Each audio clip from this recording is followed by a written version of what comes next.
Okay, well, alright, rolling. Okay, now, well, guess we're on. Hey everyone, I'm Zensing Inferno, also known as real name William Wilkins Mintz. And it's honestly, it's been a little while. My last video was supposed to come out much sooner on the very release date of the Death Vow, and was supposed to keep on that track, but a bunch of stuff came up. So I'm going to review the 3 episodes that have come out in that time. I'm including the one that premiered just earlier today. Well, probably by the time this episode releases yesterday. And yeah, so I've got 3 episodes to talk about today, plus a prediction. And I gotta say, not to pat myself on the back, but these are probably the best Death Vow pictures I've gotten. Of course, I did not draw these myself. Credit to the fan art, to the artists that made these. They are very talented. I cannot draw on my own. But the drafts themselves I made for these, the way I had it, I did a good job. Um, but anyways, let's focus one at a time from oldest to newest, and then talk about the prediction for next time. So first up, we have the matchup that's got me in the most mood killer. I'm neutral about this matchup. I don't know much about Zatanna.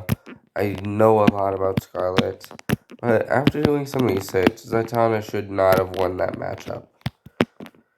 First off, Zatanna does not have infinite power like they claim. I've asked DC fans, I've asked people that know a lot about her character. She does not have infinite power like they state. She cannot threaten infinite multiverses like they state. This should have been an easy win for Scarlet, but because Harley Quinn had lost, they needed another DC win. They do this every time there's a DC loss. They have another DC matchup right after to give DC a win. And it's kind of fucking annoying. Because honestly, it's just... Let's work through this quickly. I like the use of the magic. I like how they do so much with this fight, but at the same time, it ends up not feeling like that much. Like, honestly, I enjoy the part where they summon different members from the respectively active superhero groups they knew. But also the fact that they didn't go far with that, like summoning Iron Man to counter Batman, Speaking, they could have had Martian Manhunter get countered by Vision. Heck, have Flash and Quicksilver fight again. And just do a bit more with that than just summon Wonder Woman, Thor, Hulk, and Superman. And it kind of got boring, not going with that, not gonna lie. Though we did get to see Thor smack Wonder Woman, so that's fine. But the rest of this fight is mostly just Scarlet getting shit stomped by Zatanna. And I don't like it. I'm one of few people that actually do enjoy Scarlet's character. I find that her struggles and struggles to try and be normal are actually kind of soothing and relatable. I'm personally an introvert that tries to fit in. I try to fit in the best of my ability, and I struggle with it. So I find Scarlet a pretty relatable character. And the fact that they win and gave just shit showed her kind of makes me hurt because I like her character. Actually, she's not my favorite hero in Marvel. However, I hear Zatanna is a much better character than her. But just because I have a personal attachment to Scarlet, I don't like how they treated her. So I just in general, this episode makes me feel pain. I was going in thinking I'm gonna give it a 5 out of 10, but honestly, now that I think about it, my personal attachment to Scarlet, everything that they did to her, how much injustice they gave to her, I'm gonna give it a 4 out of 10 just because I just don't like how they did it. The fight was decent enough. They should have done more with it. Especially when you have characters that you literally scale to infinite power, but instead of just having one of them using all this power and the other just getting shit showed the entire time, it just didn't feel like they were putting in as much love as they should have. And for that reason, I gotta give it a lower score. I have to give it a 4 out of 10. And honestly, I did not even rewatch the analysis, just the fights. But yeah, uh, but the rest of these should be fun, and since I enjoy them. So, with Jonathan versus Tanjiro, this episode, I honestly really do give more praise than it deserves, but mainly because with Jonathan and Tanjiro, both are very important to me. Jonathan, part one of JoJo's is my favorite part, so of course, well, and the only part I've honestly watched. I've been meaning to get to the other side, JoJo's fans. I probably should not be, uh, which is probably why I haven't gotten to debunking JoJo versus Kenshiro like I've been planning to do for a while.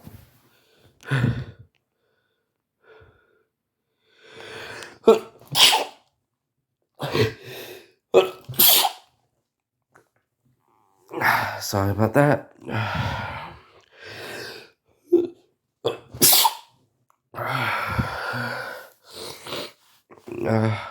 Guys, I think something on my nose that's been causing me to sneeze a lot. But, and Demon Slayer is a very important anime to me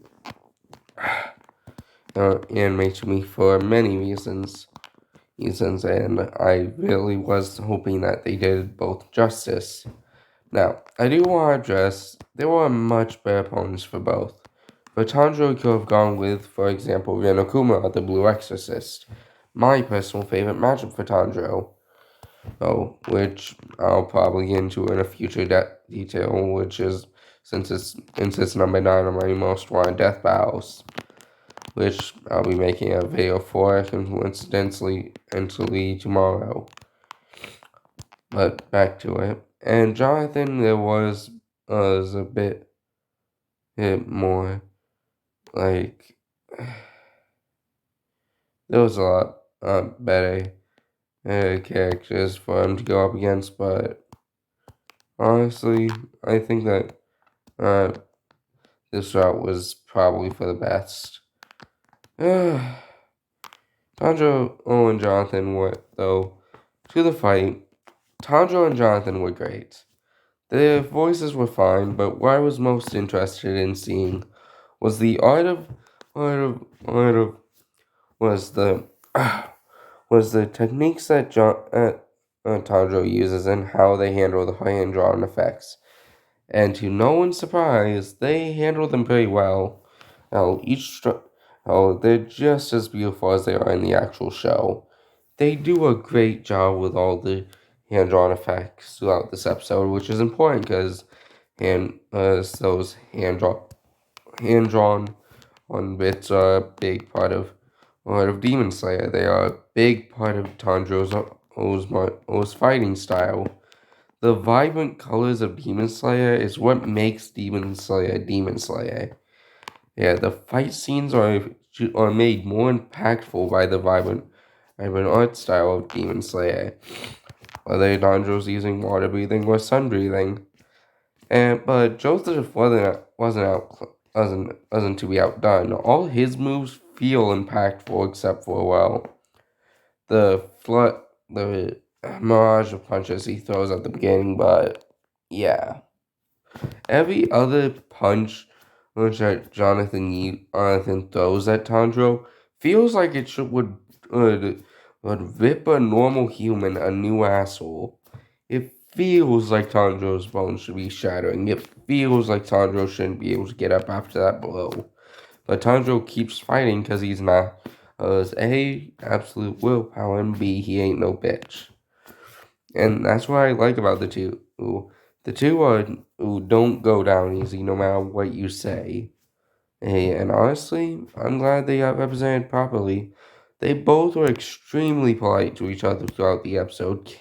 Odin had a sense of camaraderie at times. Like they actually cared about each other and didn't want to truly kill the other, but knew that this battle would end up leaving one of them dead, and there was no preventing that. And that's what made me confused. It was during the wind up to this episode. Why would they fight and why would they kill each other? They are both extremely nice characters, known for being gentlemen slash nice guys, all around nice guys. So why would they fight and why would they kill each other? Well, turns out my initial guess and the one I was praying not to be the reason was correct. Tanjiro defending Nezuko and Owen Jonathan confusing Nezuko for being a freaking vampire. But most of this is mostly just my own personal problems with the start and how it could have gone. Or it could have gone with them just agreeing to a friendly spar, but it ends up going past it's friendly duel, and it ends up going past this with them going getting too involved and ending up killing each other by accident. And it should have been an accidental death, not an unintentional one like it was.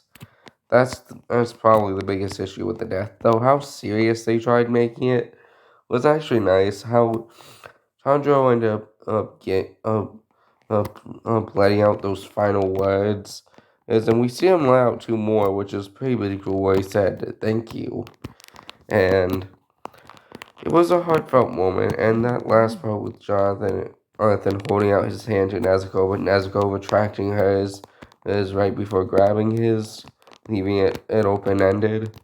Ended with us curious about what happened. That was a nice tidbit. And honestly, overall, this episode's good.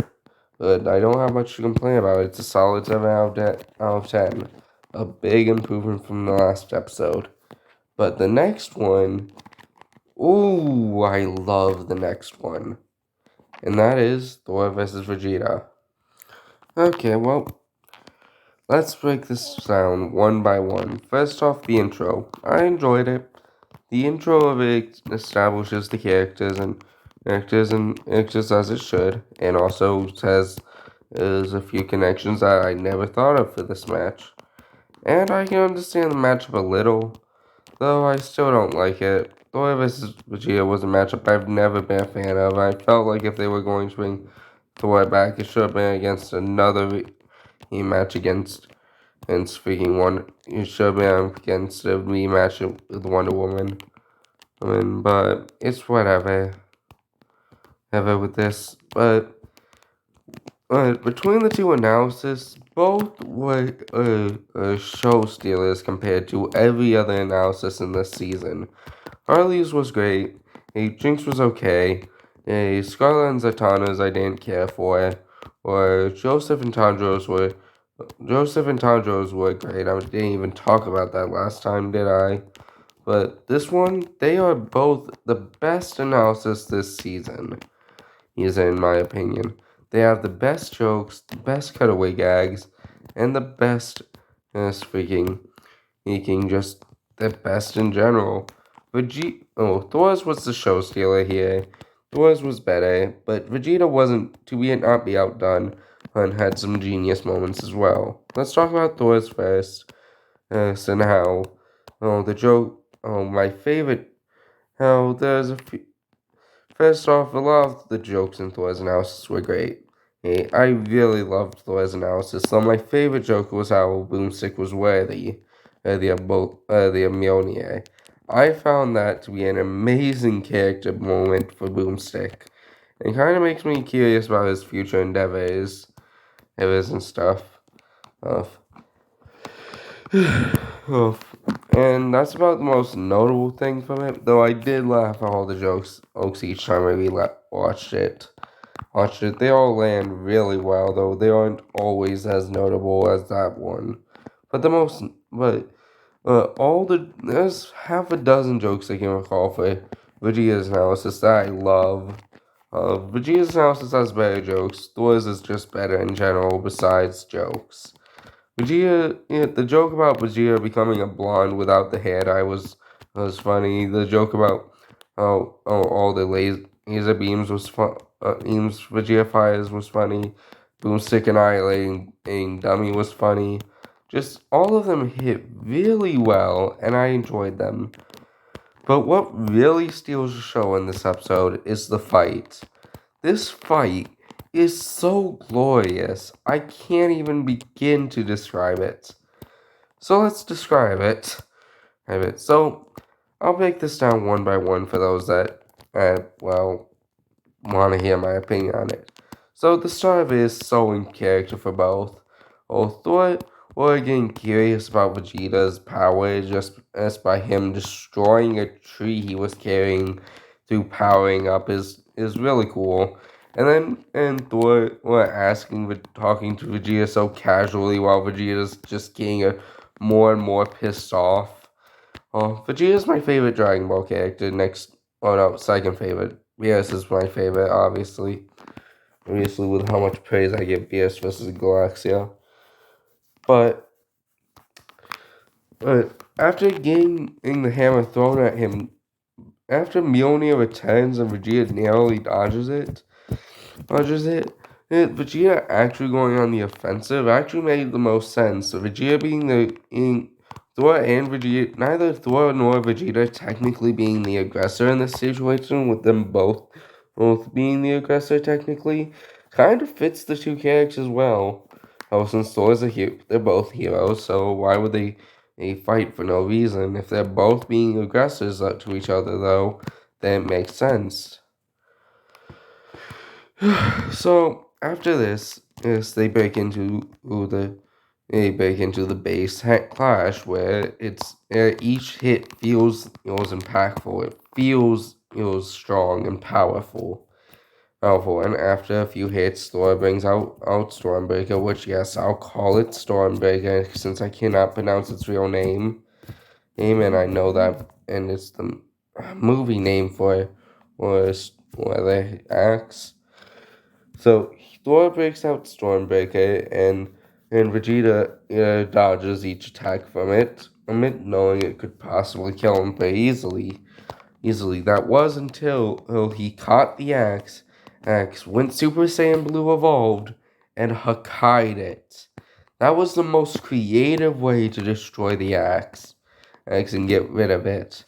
There was instead of just tossing it to the side or knocking it out Thor's hand or throwing it into space or something like that, Vegeta straight up knew that axe would be a problem and Hakkai'd it.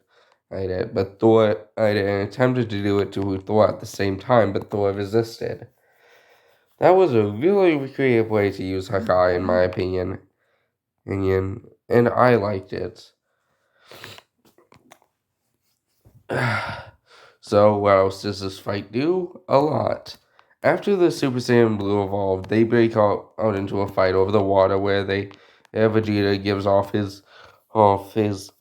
is the Prince of the Saiyans and ramble, but Thor fights back and they end up throwing Mjolnir at Vegeta, who Vegeta just dodges casually before turning around to try to catch Mjolnir, which just drags him down into the water.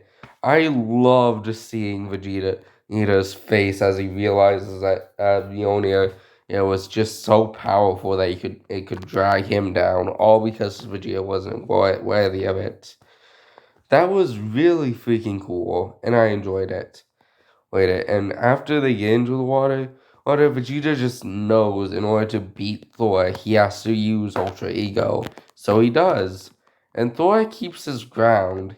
He fights Ultra Ego Vegeta, but then gets his ass kicked, getting binded in the rings, and he's then tossed around like a ragdoll before accessing Warrior's Rage. Asian them now being not just on even grounds, but even everything. Them clashing in a bit that feels faster than even Flash vs. Quicksilver's display of speed. He'd, that he'd, this episode's portrayal of their speed feels like they're fast. Feels like they're so uncomprehensibly fast that they could blitz the Flash, and make out without the Flash even knowing what happened before he died. That's how fast they make these characters feel in this brief moment of speed, pure utter speed. And then we get to the final bit. And this final piece of ease is what makes this episode shine. This final bit of the episode, of the fight, where they're both charging up their strongest attacks. Throughout the fight, Vegeta's been launching all his beams except for his finishing move, the final flash. And Thor's charging up the biggest fuck all lightning bolt he can imagine. Imagine. And once they're ready, once Thor finishes first, so he fires this fuck all lightning bolt, and Vegeta uses instant transmission, teleports behind Thor, and obliterates and launches final flash. Assuming he's obliterated Thor, the music cuts, and everything, and Vegeta is left alone until the smoke clears. A hand grabs Vegeta's face and he uses the "you're fucked" beam, I think is what Boomstick referred to as. I don't know the full name of that attack, but creating an area of his ki that's explosive. But Thor just powers through, holds Vegeta's face down, and says, as three, as says 5 words that are key, that are referencing the movie. Always aim for the head. And of course, this is referencing how Thor learned from his mistake with Thanos and always aims for his opponent's head now when he goes for the kill. And Mjolnir flies up. Vegeta sees Mjolnir from behind and knows there's nothing he can do. He can't break free of Thor's grip on time, and he can't do anything but get killed. Or Mjolnir smacks against Vegeta's head and then crushes it instantly. Thor holding Mjolnir up as lightning bursts and cackles in the burst. Lightning bolts hit the ground, bursting all around Thor. Thunder cackling in the distance. Thor raising Mjolnir in victory, laying out a final victory battle cry. This fight does so much that it feels like it's perfect. I can think of so little problems. I can count it on one finger. And this only problem is Vegeta's voice. Thor's is fine. It does good. But Vegeta's voice, we all know who they should have gone on to voice Vegeta. And that's the Prince of the motherfucking Saiyans, Prince Vegeta. He does such a good Vegeta impression. I'm surprised they didn't beg him to come on here and be Vegeta's voice. It was a missed opportunity that could have been improved. It's not going to deteriorate any points, though. Vegeta's voice still was suitable and fine. They did their best to mimic Vegeta's voice, and in hindsight, it did fine. Most noticeable points where they messed up were just some of the battle cries. Of Vegeta. Most of the other things were fine. And the post analysis was great. All the jokes were great. Vegeta, the best joke of the episode came in this, and with Boomstick saying, "Oh, I get it. Thor won because he's a natural Bond." That was great. Honestly, it got me, my dad, and my brother to laugh at the same exact time. It was great. Ugh, freaking Christ. It got into a lot of detail about why Thor won. It did a good job representing giving both the respect they're due. I don't like Dragon Ball as a series. It's controversial opinion. I consider it to be just screaming and fighting. But there are a few Dragon Ball characters I do like. Vegeta is one of them. I was praying that my boy here would get the respect he's due, and they gave him the respect he's due throughout this episode, and I am happy for that. It didn't have the pacing bullshit of Goku Black versus Flash, where the pacing of Vegeta's analysis was terrible. It felt well balanced. Everything about this episode is just perfect. This episode has done so much for me in only the few hours it's been out. Every time I rewatch it. Also, I'm gonna say Brandon outdid himself with this episode's trash. That the track for this one, which is Princess of Pride, it just does a lot. The track does so much for the fight. It feels like it fits in. It's great. I love this episode. There's not much to complain about. All the issues can be summed up to the jokes in Thor's analysis could have been more memorable, and Vegeta's voice should have been voiced by the Prince of the motherfucking Saiyans. Honestly, I've got to give this episode a 10 out of 10. I love this episode. It's hard to believe how much I love a Dragon Ball episode, but Ode of Death Bow. Nonetheless, one for me to say it's in my top 5. I'm barely reaching number 5, but in my top 5. This episode has done so much for me in the short time it's been out, and I it's I can't put it into words. I love it. This matchup is someone that I wasn't looking forward to, but just did so much. I can't word it. It's just great.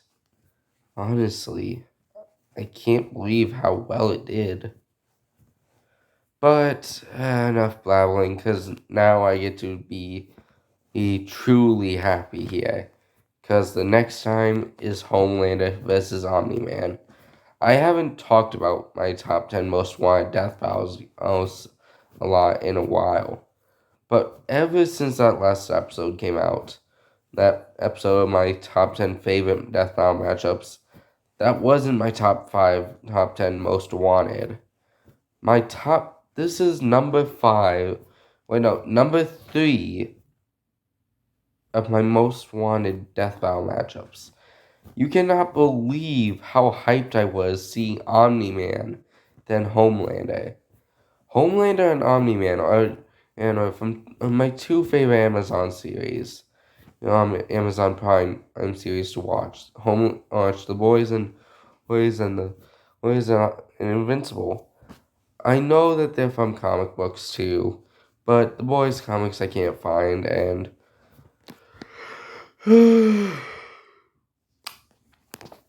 Invincible's comics I don't even know where to look for those. Now, both of them are infamous villains of comic book series that weren't as well known at first, but became amazingly popular. And honestly, they're both great. Both Homelander and Omni-Man, they may be hateable characters, but they're perfect villains. They are great villains, and they make a lot of sense as villains. Omni-Man and Homelander are two of the biggest assholes to ever come out of fiction. They are who they are because they are who they are. Or they are villains that disguise themselves as superheroes, and that's what makes them great characters. They don't act as they are the evil Superman. And honestly, I think that's why I like the character so much. I hate Homelander, but at the same time I love him. I hate Omni-Man, but at the same time I love him. It is a confliction that I have to bear.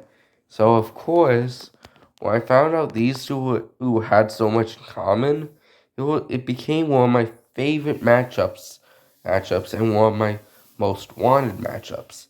So today, seeing that trailer just made me even happier that I'm gonna see Omni-Man rip Homelander a new asshole. Like, it's pretty obvious Omni-Man's gonna shitstorm PA. Omni-Man will not show Homelander mercy. As the Homelander's just another superhero that's gonna be taken out so that the planet's easier for Omni-Man to take over. And I'm really looking forward to this fight. There's so much you can do with these two without, despite their movesets being pretty basic. They can fly. Homelander can shoot lasers. They both have super strength, super speed. But there's just so much you can do with the two that the limitations are just as Death Bow's imagination. I'm really praying that this is a hand-drawn fight, an entirely hand-drawn fight. Even if there's a better one this year, which might be Mickey versus Bugs. Let's pray that episode happens this year because we've been waiting far too long for Mickey versus Bugs Bunny. But even if I'm just hoping that this episode's hand drawn because it feels like something that could work in a hand drawn matchup. I guarantee it's gonna be Sprite, but I want it to be hand drawn. And yeah, I'm actually surprised I don't have as much to say about this as I as I wanted. Oh well, I guess we're bordering on 32 minutes now. I guess I should get going. I hope you all are glad I'm back, that actually doing these videos. Tomorrow I'll be releasing an official list of my top 10 most wanted death bows. I'll be taking this off since it's happening, so yeah. I'm just hoping that this ends up in my top 10. It's such a dear matchup to me. Either I really want us to give this some episode a 10 out of 10 when it comes out. I'm hoping we get 10 out of 10 episodes back to back. Heck, guess we just gotta wait and find out.